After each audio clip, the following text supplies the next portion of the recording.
Graça e paz, meus amados irmãos, que a graça e a paz do Senhor Jesus esteja sobre as nossas vidas neste novo dia. Voltando aqui para continuar a leitura da palavra de Deus, hoje lendo Números capítulo 20. Você é convidado aí então a pegar a sua Bíblia e abrir em Números capítulo 20 e acompanhar a leitura da palavra de Deus. Vamos para o versículo 1, diz-nos assim a palavra de Deus. No primeiro mês, toda a comunidade de Israel chegou ao deserto de Zim e ficou em Cádiz. O povo de Deus está agora peregrinando pelo deserto e chega a Cádiz, nesse local chamado Cádiz. E há uma informação aqui triste. Ali Miriam morreu e foi sepultada. Miriam, irmã do Moisés e do Arão, morreu e foi sepultada. Miriam foi aquela moça que ficou na beira do rio Nilo, olhando o que aconteceria com Moisés. Ela era a irmã dele, né? Ele bebê. O que aconteceria com Moisés, que a mãe colocou dentro de um cestinho lá e colocou nas águas do Nilo, e aconteceu que a filha do faraó adotou o menino, né? Foi lá para tomar banho e adotou o menino. Terminou que adotou o menino. Por intervenção da Miriam, que era a irmã do Moisés.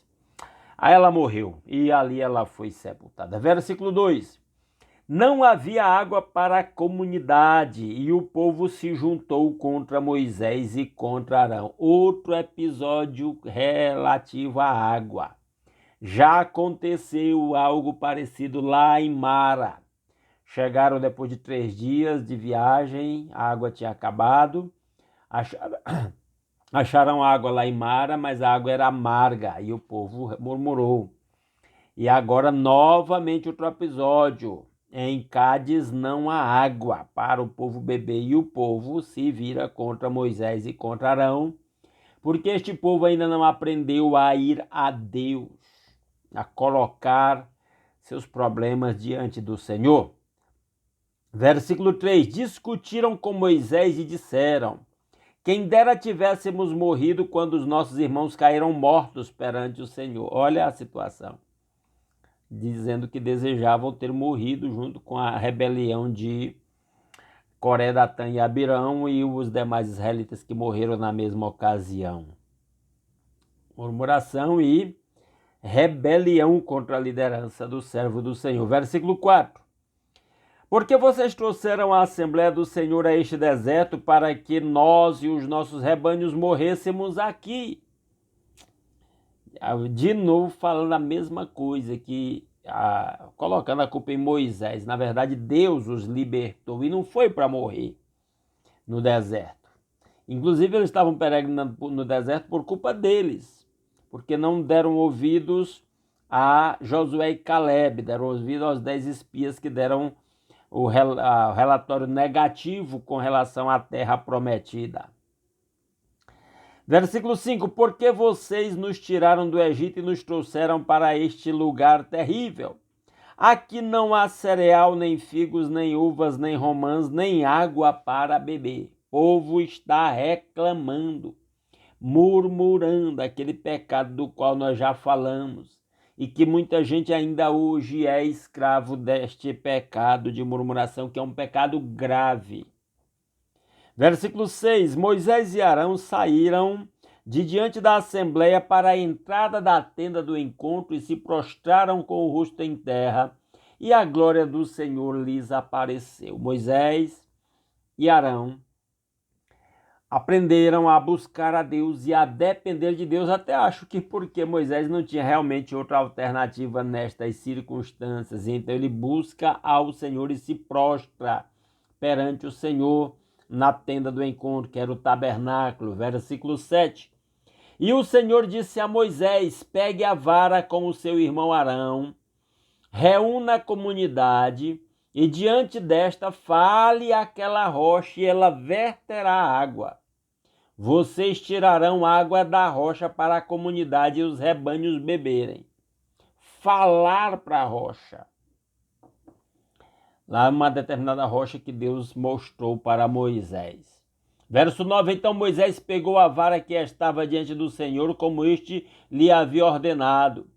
Moisés e Arão reuniram a assembleia em frente da rocha e disse Moisés, escutem rebeldes, será que teremos que tirar água desta rocha para dar a vocês?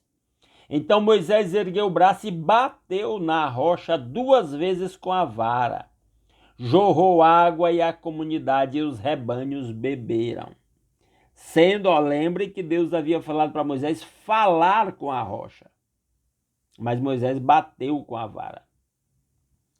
Verso 22, o Senhor, porém, disse a Moisés e Arão, como vocês não confiaram em mim para honrar minha santidade à vista dos israelitas, vocês não conduzirão esta comunidade para a terra que dou a vocês. Deus conhecia o coração e Deus sabia que Moisés não estava confiando. Até as palavras dele, de certa forma, dão a entender isso. Será que nós vamos ter que tirar água dessa rocha para vocês beberem, rebeldes? E Deus, apesar de que Deus havia ordenado, e Moisés impetuosamente, o homem que lá atrás foi dito que era o homem mais paciente sobre a face da terra, agora bate na rocha com a vara 2 vezes. Isso aqui é um alerta para nós. Fiquemos atentos à palavra de Deus, porque alguns detalhes fazem a diferença. Deus havia dito apenas para que Moisés falasse à rocha. Está aí no versículo 8. Pegue a vara com o seu irmão Arão, reúna a comunidade diante deles, fale àquela rocha, e ela verterá água. Vocês tirarão água da rocha para a comunidade e os rebanhos beberem. A ordem do Senhor é muito clara. Mas Moisés está virado. E a ira é uma péssima conselheira. Não é melhor não tomar atitudes na hora da ira, como diz o apóstolo Paulo lá em Efésios, irai-vos, mas não pequeis. A hora da ira é hora propícia para pecar. É hora propícia para perder o controle, propícia para fazer besteira. Vai se arrepender depois, mas aí já fez. Foi o caso de Moisés aqui. Verso 13. Essas foram as águas de Meribá. Tem uma letrinha A na palavra, no final da palavra Meribá, uma letrinha suspensa, que remete a uma nota de rodapé, que dá o significado da palavra Meribá. Meribá significa rebelião. Cuidado com o pecado da rebelião. A rebelião, no caso aqui, do povo que se rebelou contra a liderança de Moisés e Arão e contra Deus, pela ausência da água em determinado momento. Então, o lugar ficou conhecido como Meribá, que significava rebelião, para que sempre que alguém se referisse àquele local, lembrasse das consequências da rebelião. Verso 13 novamente, essas foram as águas de Meribá, onde os israelitas discutiram com o Senhor e onde ele manifestou sua santidade entre eles. Aquele milagre, o autor aqui do texto diz que foi uma manifestação da santidade de Deus no meio do povo de Israel. Versículo 14. De Cádiz, Moisés enviou mensageiros ao rei de Edom, dizendo: assim diz teu irmão Israel. O Edom era um país dos edomitas ou dos edomeus, que eram os descendentes de Esaú, irmão de Jacó. O Esaú, irmão de Jacó, que se rebelou contra o próprio pai, que desprezou seu direito de primogenitura, que alimentou o pensamento de matar seu irmão que lhe tomou o direito de primogenitura, que lhe roubou, vamos dizer, enganou e tomou a bênção do pai idoso antes de morrer. Ele foi pai de uma nação como promessa do próprio Deus e formou a nação dos edomeus, edomitas. E aí ah, Moisés manda um recado para o país de Edom, que ficava na fronteira da terra de Canaã, dizendo, versículo 14, segunda parte, assim diz teu irmão Israel. Tu sabes de todas as dificuldades que vieram sobre nós. Os nossos antepassados desceram para o Egito e ali vivemos durante muitos anos. Os egípcios, porém, nos maltrataram como também a eles, mas quando clamamos ao Senhor, ele ouviu o nosso clamor, enviou um anjo e nos tirou do Egito. Agora estamos em Cádiz, cidade na fronteira do teu território. Deixa-nos atravessar a tua terra. Não passaremos por nenhuma plantação ou vinha, nem beberemos água de poço algum. Passaremos pela estrada do rei, não nos desviaremos nem para a direita nem para a esquerda, até que tenhamos atravessado o teu território. Era o povo de Israel pedindo à nação de Edom que lhes permitisse passar pelo meio da sua terra, prometendo que seria apenas uma passagem, não uma invasão. Verso 18, mas Edom respondeu, vocês não poderão passar por aqui. Se tentarem, nós os atacaremos com a espada. O povo de Edom, o país de Edom, as autoridades de Edom não autorizaram os israelitas de passar por sua terra. E aqui é interessante, porque eles eram eram parentes, aparentados com os israelitas, apesar de que os edomitas se tornaram politeístas, adoradores de vários deuses, não seguiram o Deus do seu antepassado Israel. Verso 19, os israelitas disseram, iremos pela estrada principal, se nós e os nossos rebanhos bebermos de tua água, pagaremos por ela, queremos apenas atravessar a pé e nada mais. Mas Edom insistiu, vocês não poderão atravessar. Então Edom os atacou com um exército grande e poderoso. Olha, o povo de Edom se levantou contra o povo de Israel. Inclusive, na continuidade da história, nós vamos ver muitas vezes o povo de Edom se opondo ao povo de Israel. Quando o povo de Israel foi vencido pelos babilônios, a Bíblia diz que o povo de Edom aproveitou da ocasião e quando algum israelita ia tentando fugir, os sodomitas os encontravam, os matavam. Fugindo, no caso, eles estavam fugindo dos babilônios. Isso foi visto com maus olhos por Deus.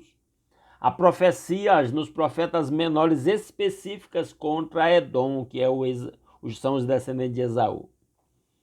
Versículo 21, visto que Edom se recusou a deixá-los atravessar o seu território, Israel desviou-se dele. Israel não foi contra o Edom, por ordem de Deus. Me parece que há um texto posteriormente que vai dizer isso, que Deus não autorizou o povo de Israel a atacar o povo de Edom. Ao revidar o ataque do povo de Edom, eles se desviaram e passaram por fora. Verso 22, toda a comunidade israelita partiu de Cádiz e chegou ao Monte Or. Aquele monte perto da fronteira de Edom, está perto do Edom ainda. O Senhor disse a Moisés e a Arão, Arão será reunido aos seus antepassados. Olha que coisa, Arão agora vai morrer. A Miriam morreu, agora o Arão vai morrer. Irmãos do Moisés. Arão era o sumo sacerdote, não entrará na terra que dou aos israelitas, porque vocês dois se rebelaram contra a minha ordem, junto às águas de Meribá. O Moisés e o Arão, nas águas de Meribá, que está lá no início do capítulo, se rebelaram contra Deus, não foram fiéis ao que Deus ordenou. Desonraram a Deus e, como castigo, não puderam entrar na terra prometida.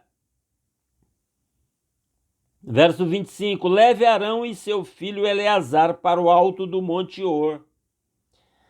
Tire as vestes de Arão e coloque-as em seu filho Eleazar, pois Arão será reunido aos seus antepassados, ele morrerá ali. E agora o ofício de sumo sacerdote passaria para o Eleazar, filho do Arão, que era agora o filho mais velho que lhe restava. O Nadab e o Abiú haviam morrido porque ofereceram fogo profano no altar do Senhor. E agora o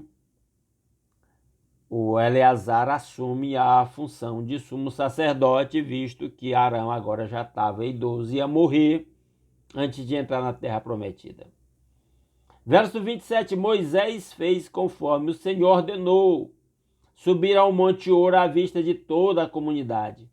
Moisés tirou as vestes de Arão e as colocou em seu filho Eleazar, passando o sacerdócio do Arão para o Eleazar, o ofício de sumo sacerdote. E Arão morreu no alto do monte. Depois disso, Moisés e Eleazar desceram do monte, e quando toda a comunidade soube que Arão tinha morrido, toda a nação de Israel pranteou por ele durante 30 dias. Então, aí está um capítulo triste. Morre Miriam, o povo murmura por falta d'água, né? Por causa da murmuração do povo, Moisés, nervoso, Moisés e Arão desobedecem a Deus. Tinha falado para ele apenas falar com a rocha, e ele bateu na rocha. Macriada aquele menino, como o povo diz. E aí Deus sentencia Moisés e Arão: vocês não vão entrar na terra prometida porque vocês se rebelaram contra mim, não confiaram em mim. Veja que servos do Senhor piedosos, do nível do próprio Moisés e do próprio Arão, primeiro sumo sacerdote do povo de Deus, caem em pecado e desonram a Deus em determinados momentos. E no caso deles aqui, sofreram as consequências do seu pecado, e a consequência foi não poder entrar na terra prometida.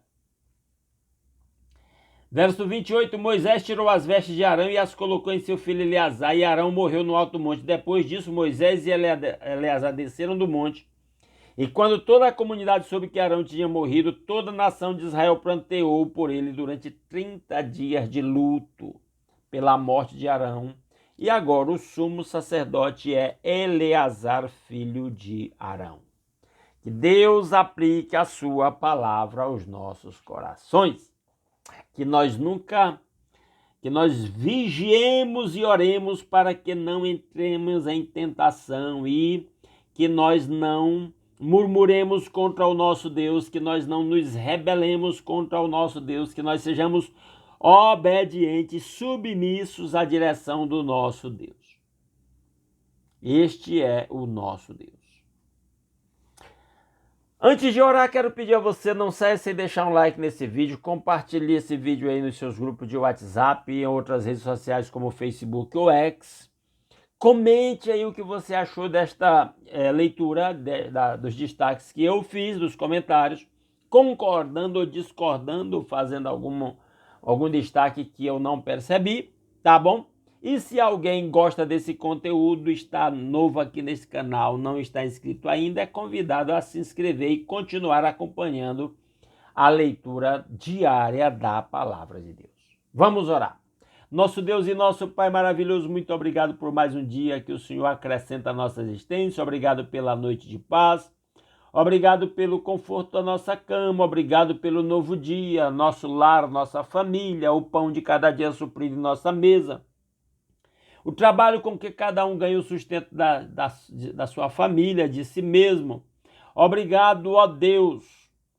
Ó Pai, por esta nova oportunidade de novas realizações, novas experiências, novos aprendizados, ó Deus, neste novo dia. Obrigado, meu Pai, por acordar com saúde. É graça do Senhor sobre as nossas vidas. Que a bênção do Senhor esteja sobre a vida e o lar e o trabalho de cada um dos meus irmãos. E cada casa, meu Pai, seja um templo de adoração a Jesus, onde Jesus reina em espírito e em verdade, onde haja amor, alegria, paz, paciência, delicadeza, bondade, fidelidade, mansidão, domínio próprio, onde haja harmonia entre os casais, onde haja harmonia entre pais e filhos, autoridade e sabedoria dos pais para educar os filhos, onde haja harmonia entre os irmãos, que cada casa seja um templo de adoração ao Senhor. Ó Deus maravilhoso, que a bênção do Senhor esteja sobre os doentes, doentes do espírito, da alma e do corpo. Ó Deus, que o Senhor faça milagres a favor do seu povo e toque com o seu toque curador. Atrai os olhares da fé para a graça do Senhor revelada na cruz de nosso Senhor Jesus Cristo. Se o Senhor quer fazer milagres, faça milagres. Se o Senhor quer usar os médicos, os medicamentos, as intervenções cirúrgicas, seja feita a sua vontade. Ó Deus maravilhoso, que a bênção do Senhor esteja sobre o trabalho de cada um dos meus irmãos, fazendo prosperar. Ó Deus, abrindo portas de emprego para quem está desempregado, dando soluções financeiras para quem está endividado. Ó Deus maravilhoso, dando-nos sabedoria para administrar os recursos que o Senhor nos confia, para termos sempre, vivemos com liberdade e temos o necessário para a manutenção da nossa vida, da nossa família, e para participar do seu reino e abençoar outros que estão ao nosso redor. Ó Deus maravilhoso, que a bênção do Senhor esteja sobre cada uma das suas igrejas, sobre as lideranças, pastores, evangelistas, missionários, avivando a sua obra no meio dos anos. Que o seu povo que se chama pelo seu nome se humilhe, ore e busque a sua face, se converta dos seus maus caminhos, para que o Senhor, ouça do céu, perdoe o nosso pecado e sare a nossa terra. Ó Deus, nós pedimos tudo isso confiados em Cristo Jesus, nosso Senhor, e seu sacrifício na cruz em nosso lugar, e o perdão dos nossos pecados, e a nossa reconciliação com o Pai, e o livre acesso à sua presença, o privilégio de fazer parte do seu povo. Pai, não há bênção maior que essa, nós somos gratos de todo o nosso coração. Ó Deus, que possamos, nesse dia por onde nós formos, irmos sob a sua proteção e sobre a sua bênção, para que sejamos bênção do Senhor na vida de cada pessoa que cruzar o nosso caminho, para que em tudo o nome do Senhor seja glorificado através das nossas vidas. É a petição que fazemos agradecidos, em nome de Jesus. Amém. Aleluia. Meus amados irmãos, muito obrigado pela sua companhia. Se Deus quiser, amanhã às 5h30 da manhã estaremos aqui novamente, continuando a leitura da palavra de Deus, e espero os irmãos então no encontro de amanhã. Grande abraço a todos. Fiquem na graça e na paz do Senhor Jesus.